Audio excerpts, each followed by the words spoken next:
السلام علیکم دوستو، میرا نام ہے سرفراز احمد اور آپ دیکھ رہے ہیں اسلامک ٹی وی چینل۔ تو آج کا ہمارا موضوع ہے حضرت ابو بکر صدیق رضی اللہ تعالیٰ عنہ کی زندگی پر۔ آپ مردوں میں سب سے پہلے اسلام لائے، جلیل القدر صحابی، خلیفہ اول، یار غار۔ آپ کا نام عبداللہ، کنیت ابو بکر اور لقب صدیق تھا۔ آپ قریش کے قبیلہ سے تعلق رکھتے تھے۔ عہد جہالت میں حضرت ابو بکر کا نام عبدالکعبہ تھا، جسے حضور اکرم صلی اللہ علیہ وسلم نے تبدیل کر کے عبداللہ رکھ دیا تھا۔ حضرت ابو بکر صدیق کا مرتبہ صحابہ اکرام میں بہت بلند ہے، کیونکہ آپ ہجرت مدینہ کے وقت رسول خدا صلی اللہ علیہ وسلم کے ساتھ رہے، اس لیے آپ کو یار غار بھی کہا جاتا تھا۔ جب حضور اکرم صلی اللہ علیہ وسلم نے اپنی نبوت کا اعلان کیا تو مردوں میں سب سے پہلے حضرت ابو بکر صدیق رضی اللہ عنہ ایمان لائے۔ 8 ہجری میں فتح مکہ کے موقع پر حضور صلی اللہ علیہ وسلم شہر میں داخل ہوئے تو آپ کے ساتھ حضرت ابو بکر صدیق بھی قصوہ نامی اونٹنی پر سوار تھے۔ حضور کریم صلی اللہ علیہ وسلم نے 9 ہجری کو آپ کو امیر الحج مقرر کیا۔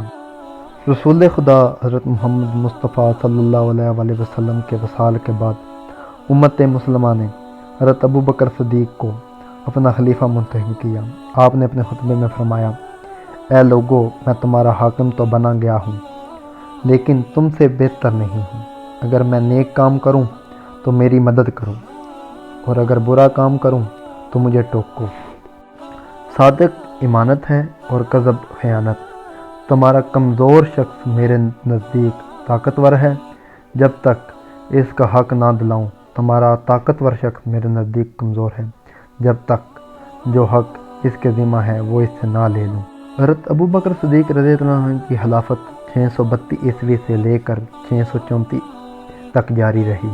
حضرت ابو بکر صدیق نے 23 اگست 634 ہجری 22 جمادی الاخر 13 ہجری کو وفات پائی۔ آپ کے نماز جنازہ حضرت عمر نے پڑھائی۔ آپ کو حضور صلی اللہ علیہ وسلم کے پہلو میں بائیں جانب دفن کیا گیا۔ آپ حضور صلی اللہ علیہ وسلم کے بہت ہی قریبی اور پیارے ساتھی تھے۔ حضور صلی اللہ علیہ وسلم کو 40 برس کی عمر میں نبوت ملی۔ اس وقت حضرت ابو بکر رضی اللہ عنہ کی عمر 38 برس میں تھی۔ ان کی تجارت ترقی پر تھی اور وہ اکثر تجارت کا مال لے کر شام اور یمن جایا کرتے تھے۔ حضور صلی اللہ علیہ وسلم سے ان کی جان پہچان تو مدت سے تھی، لیکن حضور صلی اللہ علیہ وسلم کی نبوت پانے سے کوئی سال بعد پہلے میل جول بڑھا۔ حضرت ابو بکر صدیق رضی اللہ عنہ آپ کے پاس آنے جانے لگے۔ وہ ایک دفعہ شام سے واپس آئے تو لوگوں نے ان سے کہا کہ ابو طالب کے یتیم بھتیجے نے نبوت کا دعویٰ کیا۔ حضرت ابو بکر اسی وقت آپ کی خدمت میں حاضر ہوئے۔ رسول اللہ صلی اللہ علیہ وسلم نے انہیں اسلام لانے کو کہا تو انہوں نے فوراً اسلام قبول کر لیا۔ حضرت ابو بکر رضی اللہ عنہ ان لوگوں میں ہیں جو سب سے پہلے اسلام لائے۔ عورتوں میں سب سے پہلے حضرت ختیجہ اسلام لائیں، مردوں میں حضرت ابو بکر، لڑکوں میں حضرت علی اور غلاموں میں حضرت زید بن حارث۔ یہ 4 ایک ہی زمانہ میں مسلمان ہوئے۔ حضرت ختیجہ تو سب سے پہلے اسلام لائی، لیکن یہ کہنا مشکل ہے کہ باقی 3 صحابیوں میں کس نے پہلے اسلام قبول کیا۔ حضرت ابو بکر کے ماں باپ مدت تک اسلام نہیں لائے۔ ان کے والد نے اپنے بیٹے سے 21 برس بعد یعنی فتح مکہ کے موقع پر 90 برس کی عمر میں اسلام قبول کیا۔ حضرت ابو بکر صدیق رضی اللہ عنہ کی جب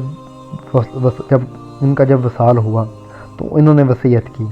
دن مسلسل گزر رہے تھے اور حضرت ابو بکر صدیق رضی اللہ عنہ اپنے رب کو ملنے کو تیار تھے۔ آپ رضی اللہ عنہ کی صاحبزادی ام المومنین حضرت عائشہ رضی اللہ عنہ غم کے مارے ان کے سرانے بیٹھے آنسو بہا رہی تھی۔ حضرت ابو بکر صدیق رضی اللہ عنہ فرماتے ہیں، بیٹی، میں مال و تجارت کے اعتبار سے قریش میں سب سے زیادہ مالدار تھا، لیکن جب مجھ پر امارات کا بار پڑا تو دودھ کا پیالہ اور یہ غلام بچا، تو جب میری وفات ہو جائے تو یہ چیزیں عمر بن